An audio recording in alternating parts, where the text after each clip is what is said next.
A geografia, ao estudar o espaço geográfico como produto das interações entre sociedade e natureza, também analisa os meios de comunicação de massa como instrumentos fundamentais na organização, modelagem e reprodução do espaço.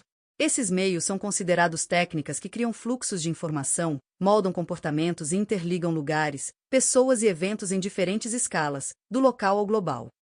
O que são meios de comunicação de massa para a geografia? São técnicas de difusão de informações que, ao atingir grandes populações simultaneamente, atuam como agentes geográficos. Eles contribuem para a compressão espaço-tempo, tornando eventos distantes imediatamente presentes. A formação de territórios culturais e políticos, pois criam identidades, consensos e disputas. A estruturação da vida urbana, do consumo e do poder. 2. Classificação dos meios de comunicação de massa sob a ótica geográfica. Meios analógicos clássicos: imprensa escrita. Veículos que estruturaram cidades em torno de centros de distribuição e contribuíram para a formação de opinião pública. Rádio, instrumento importante na integração territorial de países, atingindo áreas remotas com baixa infraestrutura. Cinema e cartazes, usados tanto para entretenimento como para propaganda política, com impacto na organização de centros urbanos e na cultura de massas. B. Meios eletrônicos. Televisão, principal meio de comunicação de massa do século XX, atuando na padronização de comportamentos, no consumo e na formação de imaginários urbanos e globais. Telefone fixo, meio de comunicação interpessoal que criou redes de conexão entre espaços domésticos e comerciais, modificando o espaço urbano. C. Meios digitais e redes internet. Revoluciona a organização espacial ao tornar possível o trabalho remoto, ensino à distância, comércio eletrônico e circulação instantânea de dados. Redes sociais amplificam a comunicação horizontal, mas também reproduzem desigualdades no acesso e no uso da informação. Smartphones e aplicativos de geolocalização redefinem a mobilidade urbana, o consumo e a própria percepção do espaço. 3. Impactos geográficos dos meios de comunicação de massa. Homogeneização cultural e territorial, criação de padrões globais de comportamento, moda, linguagem e valores.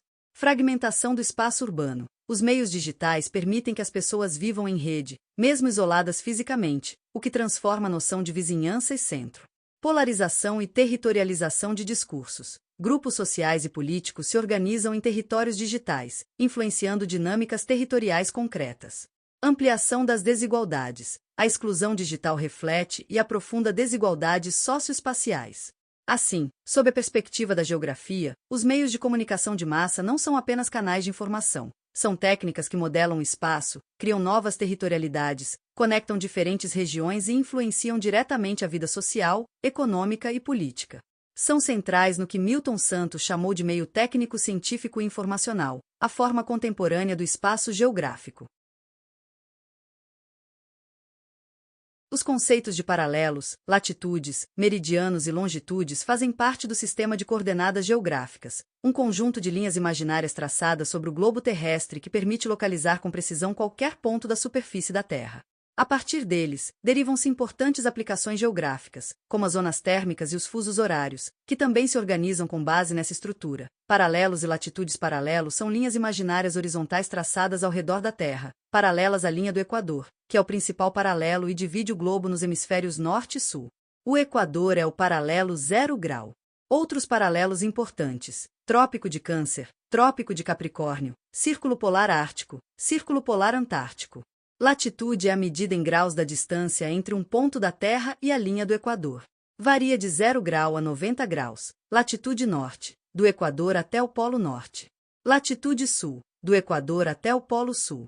Meridianos e longitudes. Meridianos são linhas imaginárias verticais que ligam os polos norte e sul. O principal meridiano é o de Greenwich, estabelecido por convenção internacional. Todos os meridianos têm o mesmo comprimento. O meridiano de Greenwich divide a Terra nos hemisférios leste e oeste. Longitude é a medida em graus da distância entre um ponto da Terra e o meridiano de Greenwich. Varia de 0 grau a 180 graus, tanto para leste quanto para oeste. Zonas térmicas. As zonas térmicas da Terra são determinadas pela incidência dos raios solares, que varia com a latitude. A distribuição dessas zonas está diretamente ligada aos paralelos. Zona tropical, entre o Trópico de Câncer e o Trópico de Capricórnio. Recebe maior incidência solar ao longo do ano. Clima quente. Zonas temperadas, entre os trópicos e os círculos polares. Apresentam estações do ano bem definidas, clima moderado. Zonas polares, entre os círculos polares e os polos. Recebem baixa incidência solar, clima frio extremo. Assim, o sistema de paralelos latitudes é essencial para definir zonas térmicas, pois regula a quantidade de energia solar recebida em diferentes regiões do planeta. Fusos horários. Os fusos horários estão diretamente relacionados às longitudes e ao movimento de rotação da Terra. A Terra dá uma volta completa em 24 horas, 360 graus, divisão 24 igual 15 graus por hora. Cada fuso horário corresponde, idealmente, a 15 graus de longitude. O fuso de referência mundial é o meridiano de Greenwich. Conforme se avança para leste, adiciona-se 1 hora, para oeste, subtrai-se 1 hora. Isso se deve ao sentido da rotação da Terra. Exemplo, um lugar a 45 graus leste está 3 fusos adiantado em relação a Greenwich. Um lugar a 45 graus oeste está 3 fusos atrasado. Integração dos conceitos paralelos e latitudes determinam a posição norte e sul de um ponto e influenciam diretamente o clima. Meridianos e longitudes determinam a posição leste-oeste e definem os fusos horários. Zonas térmicas resultam da inclinação do eixo terrestre e da distribuição da luz solar conforme a latitude. Fusos horários organizam o tempo global com base na longitude, ajustando a hora local ao movimento da Terra. Assim, o sistema de coordenadas geográficas permite localizar, organizar e compreender fenômenos naturais e humanos que estruturam o espaço geográfico, do clima à organização do tempo. Os conceitos de paralelos, latitudes, meridianos e longitudes fazem parte do sistema de coordenadas geográficas, um conjunto de linhas imaginárias traçadas sobre o globo terrestre que permite localizar com precisão qualquer ponto da superfície da Terra. A partir deles, derivam-se importantes aplicações geográficas, como as zonas térmicas e os fusos horários, que também se organizam com base nessa estrutura. Paralelos e latitudes. Paralelos são linhas imaginárias horizontais traçadas ao redor da Terra, paralelas à linha do Equador, que é o principal paralelo e divide o globo nos hemisférios norte e sul. O Equador é o paralelo 0 grau. Outros paralelos importantes: Trópico de Câncer, Trópico de Capricórnio, Círculo Polar Ártico, Círculo Polar Antártico. Latitude é a medida em graus da distância entre um ponto da Terra e a linha do Equador. Varia de 0 grau a 90 graus. Latitude norte, do Equador até o Polo Norte. Latitude sul, do Equador até o Polo Sul. Meridianos e longitudes. Meridianos são linhas imaginárias verticais que ligam os polos norte e sul. O principal meridiano é o de Greenwich, estabelecido por convenção internacional. Todos os meridianos têm o mesmo comprimento. O meridiano de Greenwich divide a Terra nos hemisférios leste e oeste. Longitude é a medida em graus da distância entre um ponto da Terra e o meridiano de Greenwich. Varia de 0 grau a 180 graus, tanto para leste quanto para oeste. Zonas térmicas. As zonas térmicas da Terra são determinadas pela incidência dos raios solares, que varia com a latitude. A distribuição dessas zonas está diretamente ligada aos paralelos. Zona tropical, entre o Trópico de Câncer e o Trópico de Capricórnio. Recebe maior incidência solar ao longo do ano, clima quente. Zonas temperadas, entre os trópicos e os círculos polares. Apresentam estações do ano bem definidas, clima moderado. Zonas polares, entre os círculos polares e os polos. Recebem baixa incidência solar, clima frio extremo. Assim, o sistema de paralelos latitudes é essencial para definir zonas térmicas, pois regula a quantidade de energia solar recebida em diferentes regiões do planeta. Fusos horários. Os fusos horários estão diretamente relacionados às longitudes e ao movimento de rotação da Terra. A Terra dá uma volta completa em 24 horas, 360 graus, divisão 24 igual 15 graus por hora. Cada fuso horário corresponde, idealmente, a 15 graus de longitude. O fuso de referência mundial é o meridiano de Greenwich. Conforme se avança para leste, adiciona-se 1 hora, para oeste, subtrai-se 1 hora. Isso se deve ao sentido da rotação da Terra. Exemplo, um lugar a 45 graus leste está 3 fusos adiantado em relação a Greenwich. Um lugar a 45 graus oeste está 3 fusos atrasado. Integração dos conceitos paralelos e latitudes determinam a posição norte e sul de um ponto e influenciam diretamente o clima. Meridianos e longitudes determinam a posição leste-oeste e definem os fusos horários. Zonas térmicas resultam da inclinação do eixo terrestre e da distribuição da luz solar conforme a latitude. Fusos horários organizam o tempo global com base na longitude, ajustando a hora local ao movimento da Terra. Assim, o sistema de coordenadas geográficas permite localizar, organizar e compreender fenômenos naturais e humanos que estruturam o espaço geográfico, do clima à organização do tempo. Os conceitos de paralelos, latitudes, meridianos e longitudes fazem parte do sistema de coordenadas geográficas, um conjunto de linhas imaginárias traçadas sobre o globo terrestre que permite localizar com precisão qualquer ponto da superfície da Terra. A partir deles, derivam-se importantes aplicações geográficas, como as zonas térmicas e os fusos horários, que também se organizam com base nessa estrutura. Paralelos e latitudes paralelos são linhas imaginárias horizontais traçadas ao redor da Terra, paralelas à linha do Equador, que é o principal paralelo e divide o globo nos hemisférios norte e sul. O Equador é o paralelo 0 grau. Outros paralelos importantes: Trópico de Câncer, Trópico de Capricórnio, Círculo Polar Ártico, Círculo Polar Antártico. Latitude é a medida em graus da distância entre um ponto da Terra e a linha do Equador. Varia de 0 grau a 90 graus. Latitude norte, do Equador até o Polo Norte. Latitude sul, do Equador até o Polo Sul. Meridianos e longitudes. Meridianos são linhas imaginárias verticais que ligam os polos norte e sul. O principal meridiano é o de Greenwich, estabelecido por convenção internacional. Todos os meridianos têm o mesmo comprimento. O meridiano de Greenwich divide a Terra nos hemisférios leste e oeste. Longitude é a medida em graus da distância entre um ponto da Terra e o meridiano de Greenwich. Varia de 0 grau a 180 graus, tanto para leste quanto para oeste. Zonas térmicas. As zonas térmicas da Terra são determinadas pela incidência dos raios solares, que varia com a latitude. A distribuição dessas zonas está diretamente ligada aos paralelos. Zona tropical, entre o Trópico de Câncer e o Trópico de Capricórnio. Recebe maior incidência solar ao longo do ano. Clima quente. Zonas temperadas, entre os trópicos e os círculos polares. Apresentam estações do ano bem definidas. Clima moderado. Zonas polares, entre os círculos polares e os polos. Recebem baixa incidência solar. Clima frio extremo. Assim, o sistema de paralelos latitudes é essencial para definir zonas térmicas, pois regula a quantidade de energia solar recebida em diferentes regiões do planeta. Fusos horários. Os fusos horários estão diretamente relacionados às longitudes e ao movimento de rotação da Terra. A Terra dá uma volta completa em 24 horas, 360 graus, divisão 24 igual 15 graus por hora. Cada fuso horário corresponde, idealmente, a 15 graus de longitude. O fuso de referência mundial é o meridiano de Greenwich.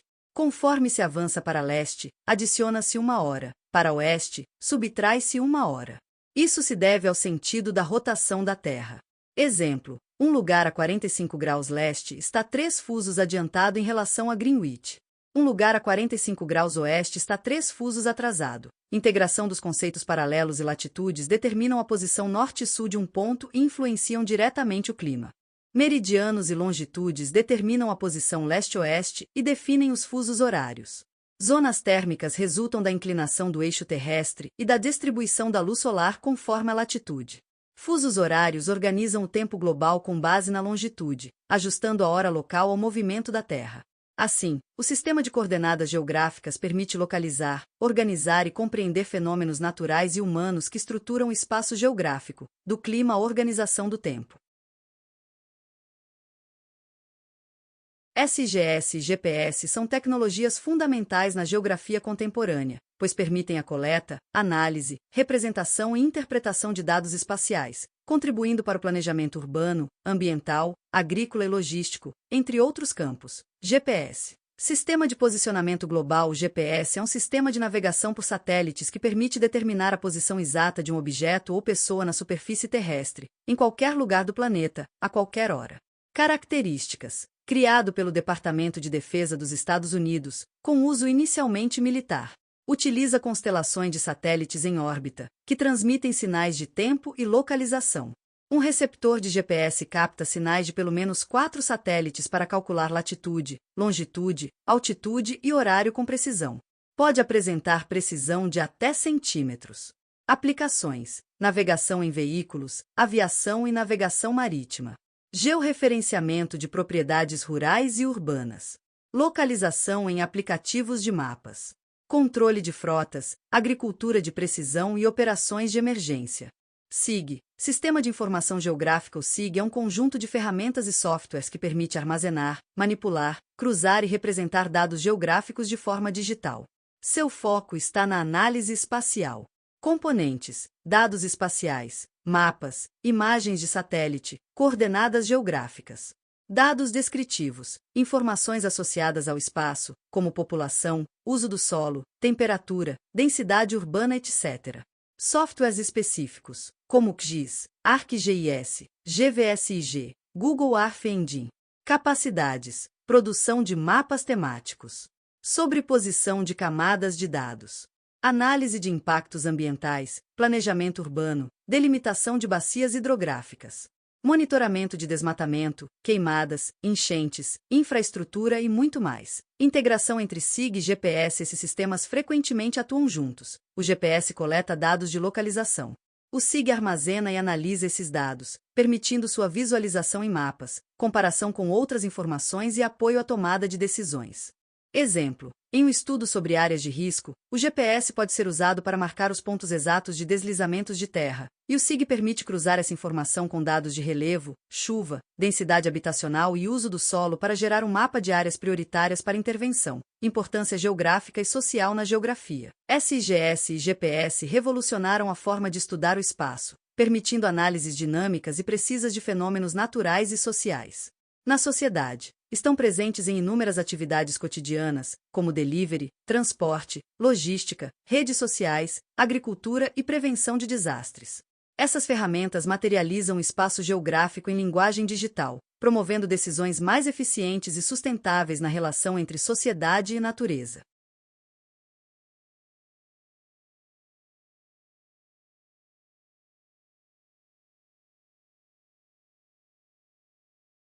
A tecnologia de geoprocessamento revolucionou a forma como a geografia produz, analisa e representa o espaço. Ela consiste no conjunto de técnicas e ferramentas computacionais usadas para coletar, processar, analisar e representar dados geográficos, sendo amplamente utilizada na produção de mapas temáticos, imagem de satélite, modelos digitais de terreno, análise de redes, entre outros. Nesse contexto, dois aspectos fundamentais emergem: os tipos de mapas e as projeções cartográficas, ambos profundamente dependentes da tecnologia de geoprocessamento. Tipos de mapas no geoprocessamento no ambiente digital dos sistemas de informação geográfica. Os mapas são representações dinâmicas e interativas. Eles podem ser classificados de acordo com o tipo de informação representada. A. Mapa topográfico representa elementos naturais e artificiais do relevo com alto nível de detalhe. Curvas de nível, rios, estradas, altitudes. É usado em engenharia, planejamento urbano e militar. B. Mapa temático foca em um tema específico do espaço geográfico. Demografia, uso do solo, vegetação, densidade populacional, IDH, etc. são os mais utilizados em análises espaciais. C. Mapa de uso e cobertura da terra mostra as formas como o solo é utilizado. Agricultura, áreas urbanas, corpos d'água, florestas. Utiliza imagens de satélite e interpretação automatizada. D. Mapa de declividade e hipossometria utilizado em análise de relevo. O mapa de declividade mostra a inclinação do terreno, o hipossométrico representa altitudes com gradações de cores. I. Mapa de risco resultado da sobreposição de camadas para identificar áreas sujeitas a desastres naturais. F. Mapas de rotas e redes. Aplicações como Google Maps e Waze usam análise de redes para representar trajetos otimizados com base em dados espaciais e temporais. 2. Projeções cartográficas. Como a Terra é esférica e os mapas são planos, é necessário usar projeções cartográficas para representar sua superfície. Toda projeção implica deformações inevitáveis em pelo menos um aspecto: forma, área, distância ou direção. As projeções são definidas com base nos objetivos do mapa e nas propriedades que se deseja preservar. A. Projeção cilíndrica. A superfície terrestre é projetada sobre um cilindro tangente ao equador. Exemplo clássico: projeção de Mercator. Preserva formas e direções, mas distorce áreas. Muito usada na navegação marítima e aérea. B. Projeção cônica. A superfície da Terra é projetada sobre um cone que toca em um ou dois paralelos. Indicada para representar médias latitudes, como América do Norte ou Europa. Preserva bem distâncias e áreas locais. C. Projeção azimutal. Projeta a superfície terrestre sobre um plano tangente a um ponto. Muito usada para representar regiões polares. Preserva direções a partir do centro, mas distorce formas e áreas nas bordas. D. Projeção conforme, equivalente e equidistante conforme, preserva formas. Equivalente, preserva áreas. Equidistante, preserva distâncias em algumas direções. 3. O papel do geoprocessamento. O geoprocessamento permite a escolha automática da projeção mais adequada ao objetivo. A conversão de projeções conforme a necessidade da análise. A fusão de dados espaciais com diferentes referências cartográficas. A criação de mapas personalizados e interativos, com atualização em tempo real. Por exemplo, um SIG pode integrar dados de GPS, imagens de satélite e mapas cadastrais, ajustando-os para análise conjunta. Síntese. Tipos de mapas revelam diferentes aspectos do espaço e se multiplicaram com o uso de SGS e imagens orbitais. Projeções cartográficas traduzem o globo terrestre em mapas planos, com diferentes deformações conforme os objetivos. O geoprocessamento tornou-se o elo entre coleta, análise e representação espacial, permitindo à geografia lidar com grandes volumes de dados e gerar conhecimento espacial preciso, atualizado e acessível.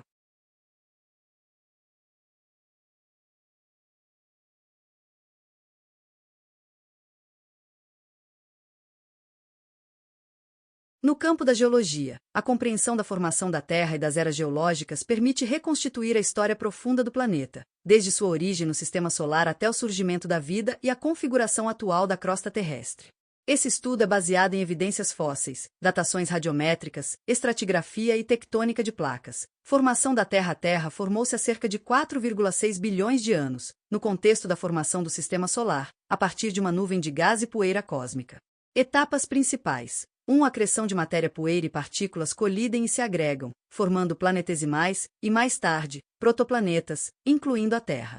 2. Diferenciação interna. A Terra, ainda incandescente, sofre diferenciação. Elementos mais densos migram para o centro, e os mais leves formam um manto e a crosta. 3. Formação da Lua, provavelmente resultado da colisão da jovem Terra com um corpo celeste do tamanho de Marte, lançando material que se aglutinou e formou a Lua.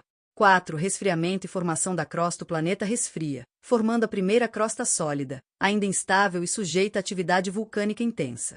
5. Atmosfera e oceanos primitivos. Liberação de gases pelos vulcões forma uma atmosfera rica em CO, HO e metano.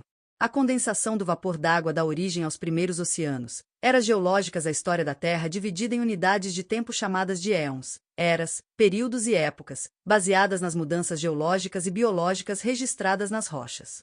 O tempo geológico está organizado da seguinte forma. É um pré-cambriano, compreende quase 90% da história da Terra, subdividido em 3 éons: Adiano, Arquiano e Proterozoico.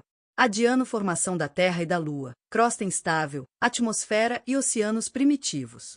Sem registros fósseis diretos. Arquiano, primeiras rochas e formações continentais. Surgimento da vida unicelular. Primeiras formas de fotossíntese. Proterozoico, aumenta a oxigenação atmosférica. Aparecimento dos primeiros organismos eucariontes e multicelulares. Primeiras glaciações globais. É um fanerozoico, marca o surgimento visível da vida em grande escala. É dividido em 3 eras principais. 1. Era paleozoica, significa vida antiga. Caracteriza-se pela explosão de vida marinha e pela colonização dos continentes. Cambriano, explosão cambriana de biodiversidade nos oceanos. Ordoviciano e siluriano, primeiros vertebrados marinhos, expansão dos recifes e das plantas terrestres. Devoniano, era dos peixes, surgem os primeiros anfíbios e insetos. Carbonífero, grandes florestas tropicais, origem dos depósitos de carvão, primeiros répteis. Permiano, formação do supercontinente Pangeia, termina com a maior extinção em massa da história da Terra. 2. Era Mesozoica, era dos répteis ou dos dinossauros. Período de climas quentes e tectonismo ativo. Triássico, recuperação após a extinção permiana, surgem os primeiros dinossauros e mamíferos. Jurássico, auge dos dinossauros, surgimento das aves, separação da Pangeia. Cretáceo, florescimento das angiospermas, extinção dos dinossauros no final. 3. Era Cenozoica, era dos mamíferos, com domínio dos continentes por mamíferos e aves. Dividida em 2 períodos, Paleógeno e Neógeno, expansão dos mamíferos e aves, formação das grandes cadeias montanhosas. Quaternário, Pleistoceno, grandes glaciações, surgimento do Homo sapiens. Holoceno, período interglacial atual, desenvolvimento da agricultura, civilizações, sociedades humanas complexas. Portanto, a geologia mostra que a Terra é o resultado de processos físicos, químicos e biológicos contínuos, atuando ao longo de bilhões de anos, cujos registros estão preservados nas rochas e nas camadas da crosta terrestre. Essas eras geológicas formam um calendário profundo da Terra, essencial para entender sua estrutura, sua dinâmica e a própria evolução da vida.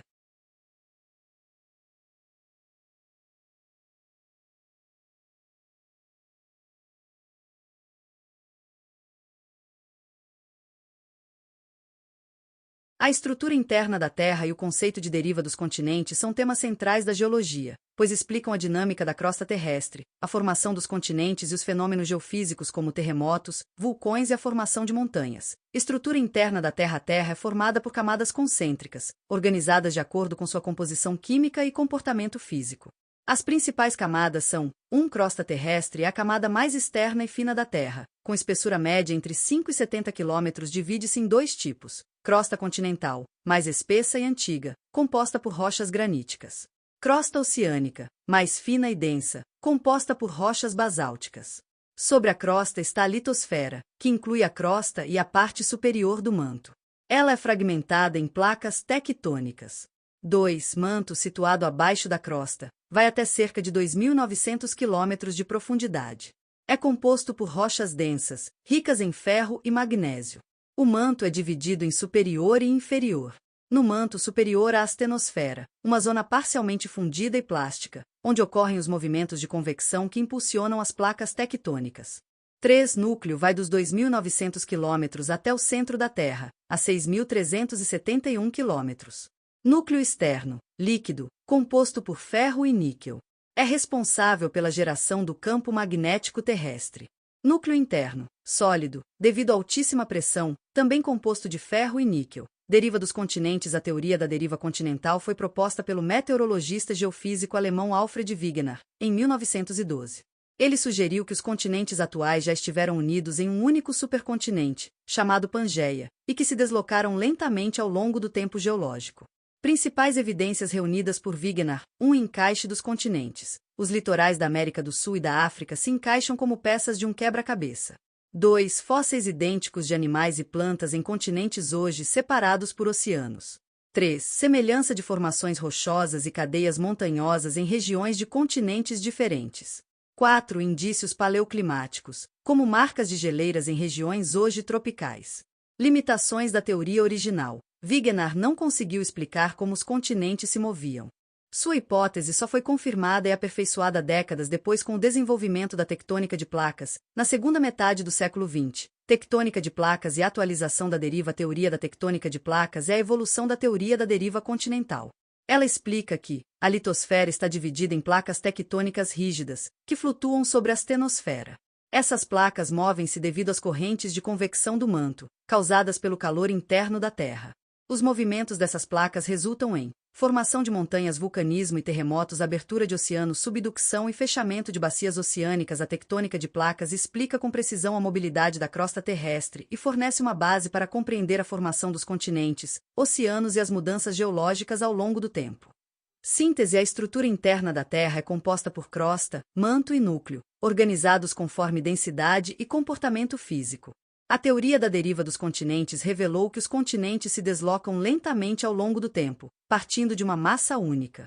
A tectônica de placas modernizou e comprovou a ideia de Wegener, explicando o movimento dos continentes como resultado da dinâmica interna do planeta, especialmente das correntes de convecção do manto.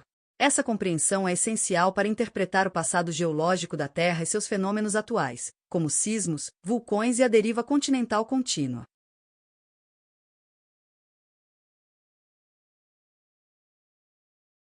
O conceito de atividade tectônica refere-se ao conjunto de movimentos e deformações da litosfera terrestre causados pela dinâmica das placas tectônicas. Esses movimentos resultam em diversos fenômenos geológicos, como terremotos, vulcanismo, formação de montanhas e afundamentos de regiões da crosta.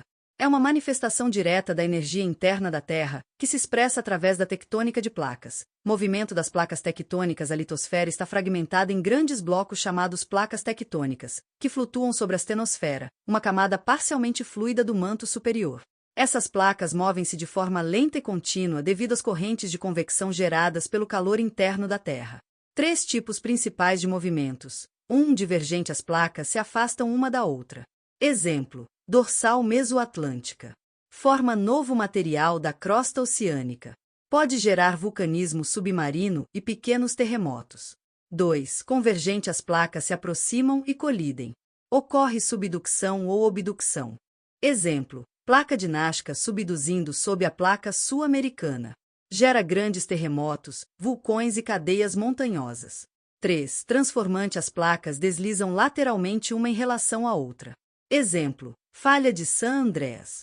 Alta frequência de terremotos. Não há criação nem destruição de crosta. Abalos sísmicos. Um terremoto é um abalamento súbito da crosta terrestre, causado pela liberação de energia acumulada nas rochas devido à movimentação das placas tectônicas. Processo de formação. As placas acumulam tensão ao se moverem. Quando essa tensão ultrapassa o limite elástico das rochas, ocorre uma ruptura súbita. Essa ruptura acontece em uma região chamada hipocentro. O ponto diretamente acima, na superfície, é o epicentro. A energia liberada propaga-se em forma de ondas sísmicas, causando tremores.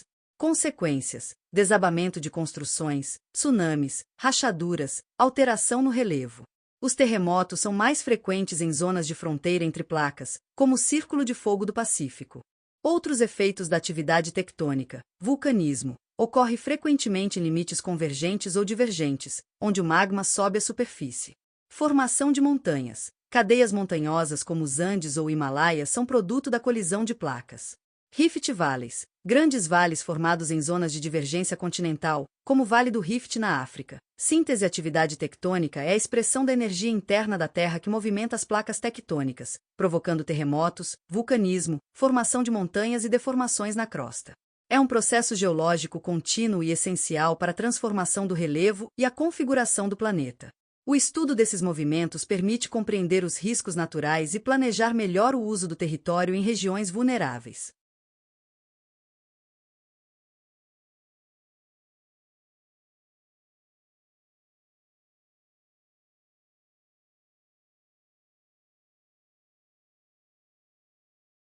O vulcanismo é um fenômeno geológico ligado à atividade tectônica, e consiste na emissão de magma, gases e fragmentos sólidos do interior da Terra para a superfície. Esse processo ocorre, principalmente, em regiões onde há intensa movimentação das placas tectônicas, como zonas de subducção e de afastamento, mas também pode ocorrer em pontos quentes, longe dos limites entre placas. Como ocorre o vulcanismo, o interior da Terra contém regiões onde o calor e a pressão são tão intensos que parte das rochas do manto derretem, formando magma. Quando esse magma sobe à superfície por fissuras ou condutos, ele pode emergir de forma explosiva ou efusiva, dependendo da sua composição e viscosidade. Ao atingir a superfície, o magma passa a ser chamado de lava. Principais tipos de vulcanismo: 1. Vulcanismo de zonas de subducção ocorre quando uma placa oceânica mergulha sob outra. O magma é viscoso, rico em sílica e gases, erupções explosivas e perigosas. Exemplos: Círculo de Fogo do Pacífico. 2. Vulcanismo de dorsais oceânicas ocorre onde duas placas se afastam, como nas dorsais oceânicas. O magma é fluido, com baixa viscosidade e gases, erupções calmas, efusivas. Forma nova crosta oceânica. Exemplos: dorsal mesoatlântica, entre a América e a África. 3. Vulcanismo de pontos quentes ocorre em áreas do manto onde há colunas de magma ascendente, independentemente das bordas de placas. Forma ilhas vulcânicas em cadeia. Exemplos: Arquipélago do Havaí, Ilhas Galápagos, Ilha de Reunião. Tipos de vulcões: os vulcões podem ter formas e comportamentos distintos, determinados pela composição da lava. Vulcões escudo, lava fluida, erupções calmas, encostas suaves. Estratovulcões, lava viscosa, erupções explosivas, formato cônico com camadas alternadas de lava e cinzas. Caldeiras, grandes depressões formadas após erupções catastróficas e colapso da câmara magmática. Domos de lava, pequenos, com lava espessa e altamente viscosa, acumulam-se em forma de domo. Consequências do vulcanismo positivas: formação de solos férteis. Geração de novas terras. Fontes de energia geotérmica. Atração turística e paisagística. Negativas: riscos de destruição por lava, cinzas, gases tóxicos. Tsunamis. Interrupção de voos e impactos econômicos. Mudanças climáticas temporárias. Distribuição global. O vulcanismo está concentrado principalmente ao longo das bordas das placas tectônicas, formando verdadeiros cinturões de fogo, como Círculo de Fogo do Pacífico, cerca de 75% dos vulcões ativos do mundo. Dorsal Mesoatlântica. Vulcanismo submarino ao longo do Oceano Atlântico. Pontos quentes espalhados por diferentes regiões. Síntese. O vulcanismo é um processo geológico natural essencial para a renovação da crosta terrestre, ligado diretamente à dinâmica interna do planeta e aos movimentos das placas tectônicas. Apesar dos riscos que representa, é também um fator de construção do relevo, fertilidade do solo e fonte de energia. Seu estudo permite compreender melhor o comportamento da Terra e planejar medidas de prevenção e adaptação em áreas de risco.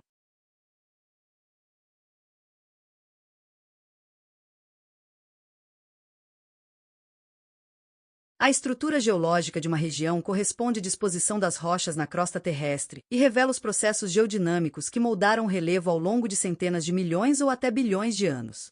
No estudo da estrutura geológica, destacam-se três grandes unidades fundamentais: maciços antigos, bacias sedimentares e dobramentos modernos.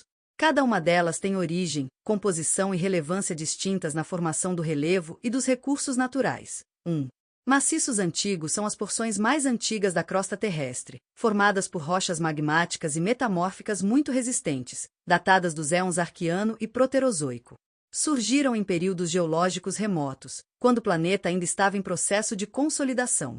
Características: formados por granitos, gneiss, migmatitos e outras rochas cristalinas.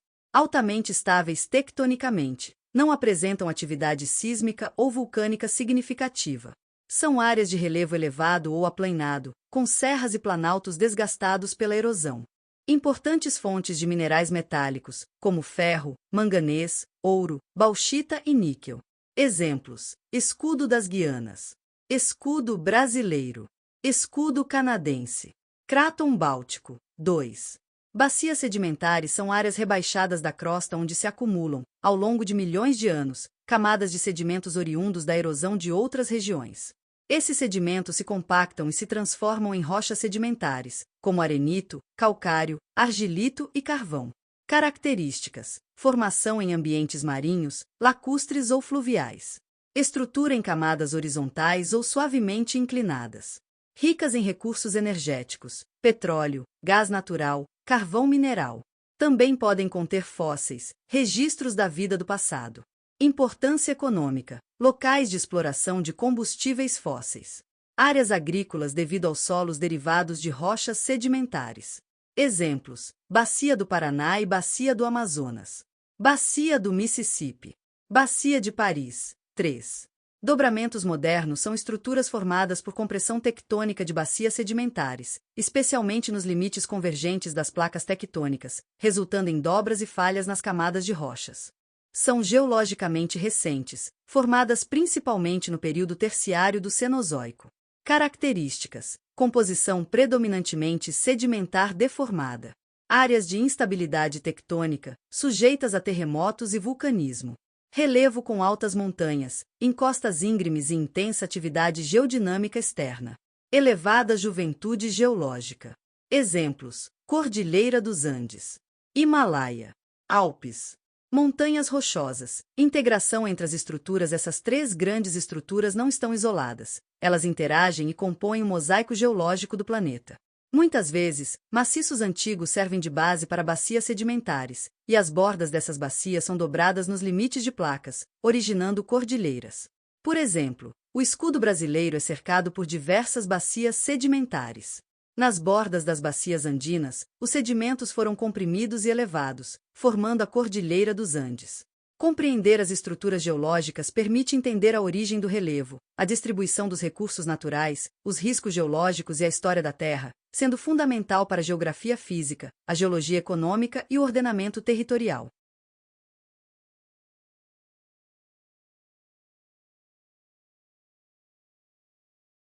Os conceitos de epirogênese e orogênese pertencem à geologia e à geografia física e dizem respeito aos movimentos tectônicos que moldam o relevo da crosta terrestre.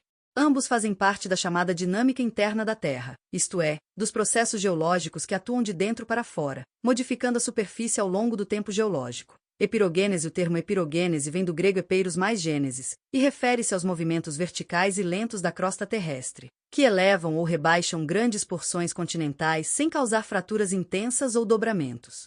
Características principais. Acontece de forma lenta e contínua, ao longo de milhões de anos. Atua em áreas estáveis e antigas, como os escudos cristalinos e bacias sedimentares. Não provoca formação de montanhas, mas pode causar afundamentos ou soerguimentos. Está associado a ajustes isostáticos, ou seja, ao equilíbrio entre a crosta e o manto fluido. Exemplos: soerguimento do Planalto das Guianas. Rebaixamento do litoral da Bacia do Amazonas, com a entrada do mar em períodos geológicos passados. Região da Escandinávia, que continua se elevando após o derretimento das geleiras da era glacial. Orogênese. O termo orogênese vem do grego orós mais gênesis, e designa os movimentos tectônicos responsáveis pela formação de montanhas, geralmente em regiões de convergência entre placas tectônicas. Características principais. Ocorre em regiões instáveis da crosta terrestre. É um processo rápido em escala geológica, mas ainda assim leva milhões de anos. Provoca dobras, falhas, fraturas e soerguimentos intensos nas rochas. Está associado a grande instabilidade geológica, terremotos, vulcanismo e metamorfismo. Envolve a colisão entre placas tectônicas, especialmente onde há subducção ou obducção.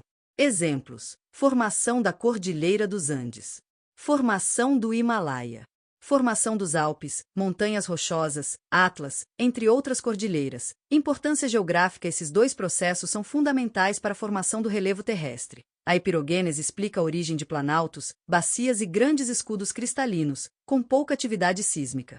A orogênese é a responsável pelas grandes cadeias montanhosas e pelas zonas de alta instabilidade geológica, onde ocorrem os principais terremotos e vulcões da Terra. Assim, compreender epirogênese e orogênese é essencial para entender como se constrói e transforma o relevo terrestre ao longo das eras geológicas.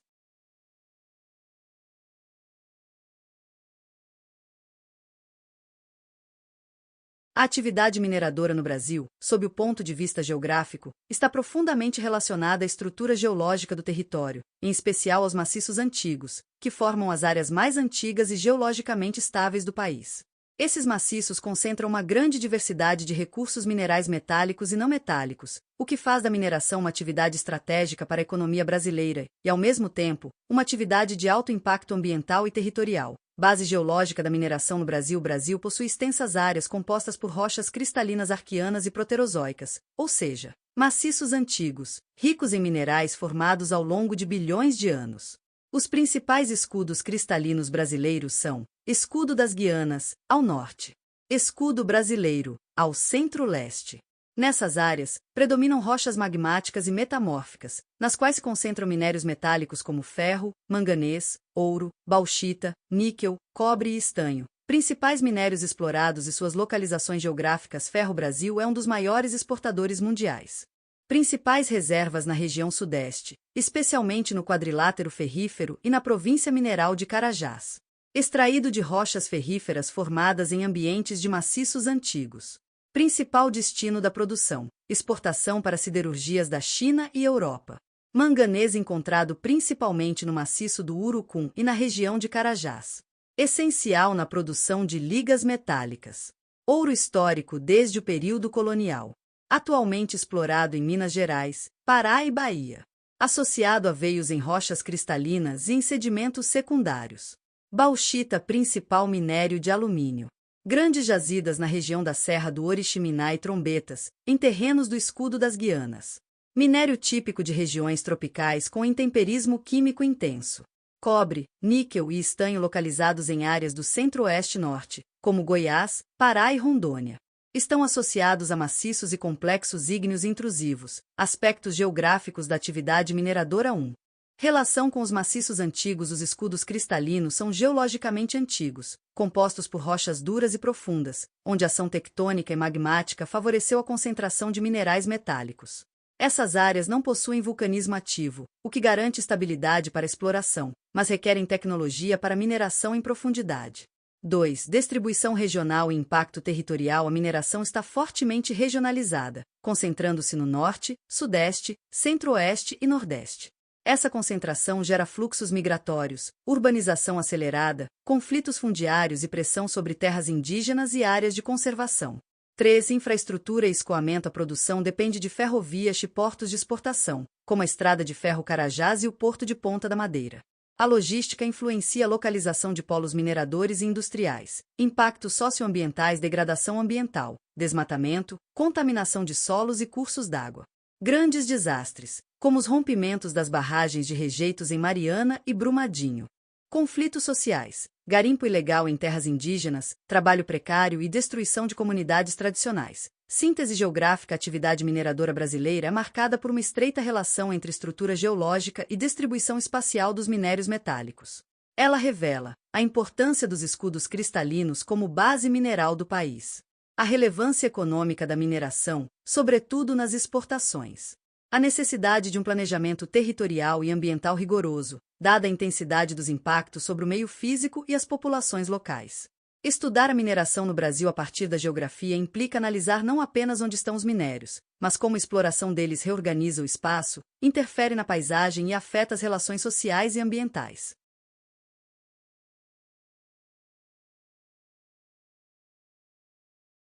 As principais jazidas minerais do Brasil estão associadas, sobretudo, às áreas de maciços antigos, ricas em rochas magmáticas e metamórficas, formadas há centenas de milhões ou bilhões de anos.